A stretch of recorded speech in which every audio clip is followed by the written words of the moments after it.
നമസ്കാരം, ഞാൻ Jithin Quebec Montreal നിന്നാണ് സംസാരിക്കുന്നത്. നമ്മൾക്കെല്ലാവർക്കും വലിയ വിഷമമുണ്ടാക്കിയ ഒരു കാര്യമായിരുന്നു ക്യൂബക് ഗവൺമെൻറ് പുതുതായിട്ട് കൊണ്ടുവന്നിട്ടുള്ള നിയമങ്ങൾ. ആ നിയമങ്ങളിൽ ഏറ്റവും കൂടുതൽ ബുദ്ധിമുട്ടിയത് അല്ലെങ്കിൽ മാനസികമായിട്ട് ഒത്തിരി ആളുകൾ വിഷമമുണ്ടാക്കിയ കാര്യം, ഓഗസ്റ്റ് 2 മുമ്പേ ക്യൂബക് സ്കിൽഡ് വർക്കർ പ്രോഗ്രാമിൽ അപ്ലൈ ചെയ്ത ആളുകളുടെ മുഴുവൻ വിസ, ഏകദേശം 18,000-ഓളം ആളുകളുടെ വിസ റിജക്റ്റ് ആക്കുന്നു, അല്ലെങ്കിൽ ആ ആപ്ലിക്കേഷൻ റിജക്റ്റ് ചെയ്യുന്നു.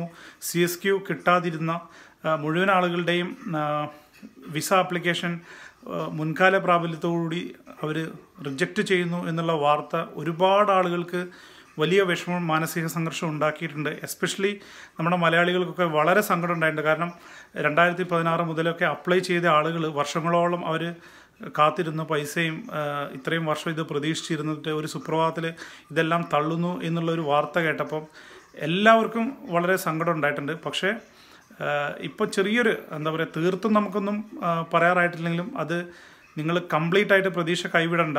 ചെറിയൊരു പ്രതീക്ഷ ഇപ്പോഴും നിലനിൽക്കുന്നുണ്ട്. ഞാനൊരു ഹോപ്പ് തരുന്നതല്ല, വളരെ പോസിറ്റീവായിട്ട് തന്നെയാണ് കാണുന്നത്. അത് നന്നായി വരട്ടെ എന്നാണ് ആഗ്രഹിച്ചുകൊണ്ട് പോസിറ്റീവായിട്ടാണ് സംസാരിക്കുന്നത്.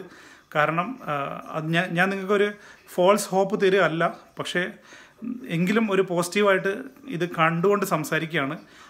ഇതിനെതിരെ ഇവിടെ അസോസിയേഷൻ ഓഫ് ഇമിഗ്രേഷൻ ലോയേഴ്സൊക്കെ ഇവിടെ കോർട്ടിൽ കേസ് നടത്തുന്നുണ്ടായിരുന്നു. അപ്പോൾ ഇപ്പോൾ കോടതി പരിഗണിച്ചുകൊണ്ട് കോടതി 10 ദിവസത്തേക്ക് അവരോട് ഈ ആപ്ലിക്കേഷൻ റിജക്റ്റ് ആക്കുന്നതൊക്കെ നിർത്തിവെക്കാനും, അതായത് ഈ കോടതി വിധി വരുന്നവരെ ഒരുപക്ഷെ ഇതിൻ്റെ തീരുമാനം കോടതി വിധിയിലൂടെ ആയിരിക്കും ഇനി ഈ തീരുമാനം ഗവൺമെൻറ് നടപ്പാക്കാൻ കഴിയുള്ളൂ. അപ്പോൾ എല്ലാവർക്കും ഇപ്പോഴും പൂർണ്ണമായിട്ട് നിങ്ങളെ പ്രതീക്ഷകൾ നിങ്ങൾ കൈവെടിയേണ്ടതില്ല. എന്തായാലും ഇപ്പോൾ കോടതിയിൽ വിഷയം എത്തിയിട്ടുണ്ട്. കാരണം ഇവിടുത്തെ ലോയേഴ്സ് നിങ്ങൾക്കൊക്കെ വേണ്ടിയിട്ട് ഇവിടെ വാദിക്കുന്നുണ്ട്. അപ്പം അതിൻ്റെ ഒരു ഫൈനൽ ഡിസിഷൻ കോടതിയിൽ നിന്നുകൂടി വരുന്നത് അനുസരിച്ചായിരിക്കും ഗവൺമെൻറ്റിന് ഈ കാര്യത്തിൽ തീരുമാനം എടുക്കാൻ കഴിയുള്ളൂ. കാരണം അവർ കോടതിയിൽ തന്നെ വക്കീൽമാർ പറയുന്നുണ്ട്, ഒരുപാട് ആളുകൾക്ക് വളരെയധികം മാനസികമായിട്ട് പ്രശ്നങ്ങൾ ഉണ്ടാക്കിയിട്ടുണ്ട്. ഒരുപാട് വേദനയും മാനസിക സംഘർഷവും ഈ ഒരു ഗവൺമെൻറ് തീരുമാനത്തിലൂടെ നിരവധി ആളുകൾക്ക് ഉണ്ടായിട്ടുണ്ട്. അതുകൊണ്ട് അങ്ങനെ ചെയ്യരുത്.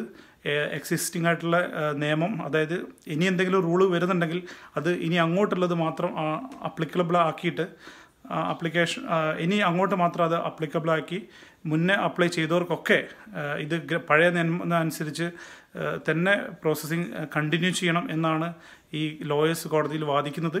എന്തായാലും അതിൻ്റെ റിസൾട്ട് വരുന്നവരെ നമ്മൾക്ക് പ്രതീക്ഷ കൈവിടാതെ നിൽക്കാം.